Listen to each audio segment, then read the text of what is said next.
Assalamu alaikum wa rahmatullahi wa barakatuh. Hurmatly mekendештер, кадырлуу мусулман бир туугандар, баарыңыздарга жараткан Алла Тааланын тынчтыгы, саламы, мээрими, ырайымы жана берекеси болсун. Алла Тааламдан дайыма жакшы үмүттө, жакшылыкты талап кылууда болушубуз керек. Жакшы күмөндө болушубуз керек. Пайгамбар саллаллаху алейхи ва саллям өзүнүн сахабаларын ушуга тарбия кылган. Ахиретке даярданууга, оңолууга, тазаланууга, ынтымакка тарбия кылган. Алла субханаху ва тааладан дайыма жамандыктан паана тилеп, бардык жакшы болуп аткан чакта дагы Алладан коркуп жашаш керек. Ден соолук жакшы, ырыскыбыз кең, акчабыз көп, мамлекетибиз аман, бала чакабыз аман. Ошондо дагы Алла Таалага шүгүрдү көбөйтүп, ибадатты көбөйтүп жашаш керек. Себеп жараткан Алла Тааланын алдында эч кимдин ата теги, тууган уругу, тааныш билиши жүрбөйт. Ал кааласа алып коет, кааласа тартып коет. Жараткан Алла субханаху ва тааладан ошон үчүн канчалык ыйман көтөрүлсө, ыйман толуктанса, бекемделсе, ошого жараша коркуу да көтөрүлөт. Пайгамбарыбыз Мухаммад саллаллаху алейхи ва салламды Алла Таала бүткүл адамзаттын арасынан тандаган. Акыркы пайгамбар ушул болот деп тандаган. Яхлуку ма яша ва яхтар. Алла эмнени кааласа жаратат, кимди кааласа тандайт. Эми пайгамбар саллаллаху алейхи ва салламды акыркы пайгамбар кылып, бүткүл инсаниятка кыямат күнгө чейин келе турган инсандарга пайгамбар кылып тандагандан кийин, пайгамбарыбыздын динин жайылтууга, таркатууга, жеткирүүгө ушундай заттарды тандады. Алардын аты сахабалар. Пайгамбарыбыздын тарбиясын алып, пайгамбарыбыздын тарбиясына сугарылып, пайгамбарыбыз алып келген, Алланын тарабынан алып келгендин баарына өзүнүн жашоосун алып келип, пайгамбарыбыздын гамын алып, түнкүсүн, күндүзүн, ичкен, жеген, отурган, күлкү, кайгы, аракет, баскан, турган, мечит, базар, сапар бардыгын. Себеп дегенде пайгамбарыбызга Алла Таалам толук дин берген, кемчилдиксиз. Толук дин берген. Биздин динибизге ашыкча, кошумча, алымчанын таптакыр кереги жок. Пайгамбарыбыз өзү толук инсан, дини толук дин. Сахабалар дагы ошону толук алды. Болбосо сахабаларды пайгамбар саллаллаху алейхи ва саллям ширктин баткагынан, куфурдун чыласынан, ташбоордуктан, караңгылыктан чыгарды. Аларды бермет кылды. Аларды бермет кылды. Көрсө адам баласында бермет бар экен. Ага мээнет керек экен. Адам баласында бар экен. Болбосо ошо мушриктердин балдары. Бани Исраил пайгамбарлардын балдары. Мына жөөттөр бар го. Булар пайгамбарлардын балдары. Аларды эмне кылды? Аларга мүмкүнчүлүгүн колдонбогондуктан, Алла Таала берген мүмкүнчүлүктү, жөндөмдүүлүктү текке кетиргендиктен жүрөктөрүнө мөөрдү Алла Таала басып койду, ыйман кирбейт деп. Бул мындай экен да. Мен бир кишиге 100 сом бердим. Бул бечара кыйналып атат, 100 сом бердим. Тиги дарыяга барып ыргытып берет да. Бир жумадан кийин дагы эле ыргытып берет. Бердим, дагы эле ыргытып берет. Токто дедим, мен бербейм буга, болду. Бүттү, жаптым мен муну.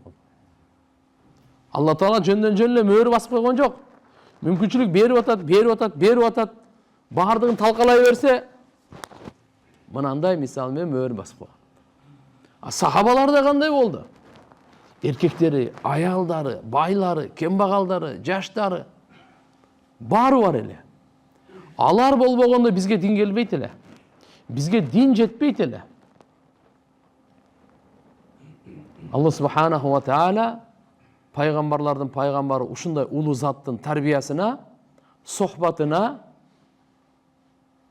маселесин укканга сахабаларды тандады.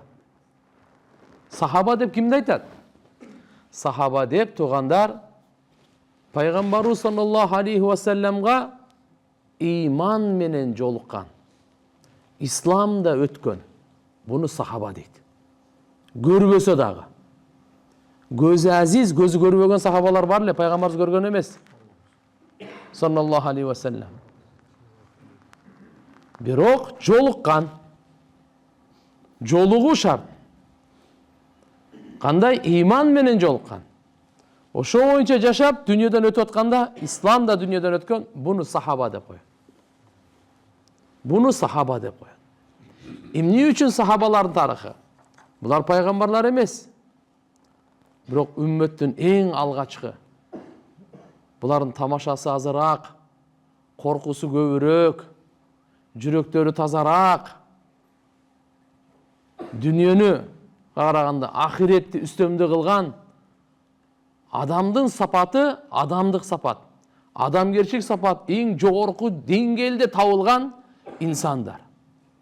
Ошон үчүн биз балдар менен да кеңешип, Кудай кааласа, сахабалардын бир өмүр баянынан, алар ким болгон, кандай болгон, кандай жашаган, алардын илими, таквалыгы, жөнөкөйлүгү, сабырдуулугу, курбанчылыгы, мүнөзү, алардын ушулар боюнча иншалла Кудай кааласа баштан тартып акырын сабак өтөбүз деген ойдобуз, буюрса. Албетте Алла Таалам аларга бейиште бере турган чоң белегин дүйнөдө эле берип койду. Радияллаху анхум ва раду ан. Алла алардан разы болду. Алардын жашоосунан разы болду. Алардын содасынан разы болду. Алардын ибадатынан разы болду. Алардын мамилесинен разы болду. Алардын сапарынан разы болду. Жаштарынан да, карыяларынан да Алла, эркектеринен да, аялдарынан дагы, байларынан да, кембагалдарынан да, кулдарынан да разы болду. Баарынан Алла Таалам разы болду. Эмне үчүн? Алла разы боло турган амалдарды кылышты да булар. Алла разы боло турган сөздөрдү сүйлөштү. Алла разы боло турганда түндө өткөрдү. Алла разы боло турган күндүздү өткөрдү булар.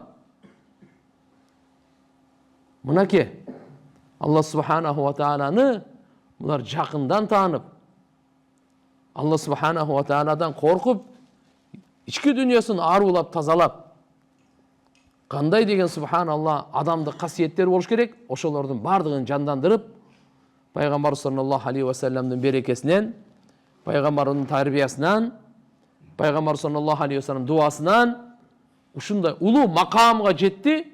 Бейиште бере турган Алла Тааланын разычылыгы бу дүйнөдө эле алып койду булар. Бизге бирибизге деле бейишке киресин деп эч ким айткан эмес. Бир өтүп кетсек эми бейиштик болсун деген үмүт менен эле ура кетип атабыз го. Бирок Алланын тарабынан, пайгамбардын тарабынан эч ким айткан эмес бизди. Маселе алдыда чоң маселелери бар азыр.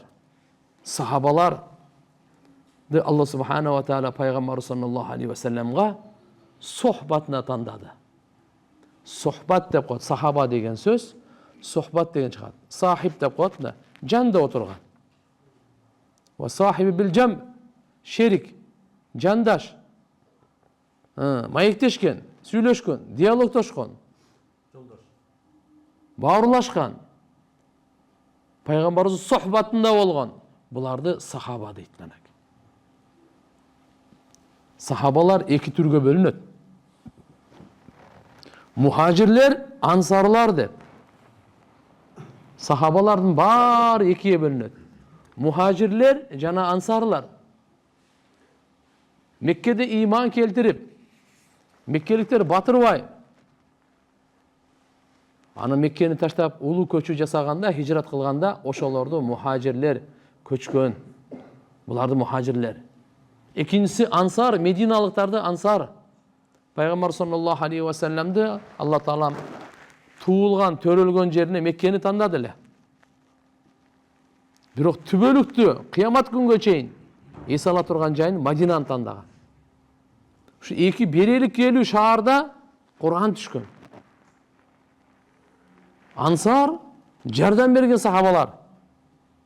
Булар жардам берген сахабалар Пайгамбар саллаллаху алейхи ва салламдын динине алып келген динине, Пайгамбар саллаллаху алейхи ва салламдын сахабаларына булар жардам бергендер. Ошон үчүн буларды ансарлар деп коет.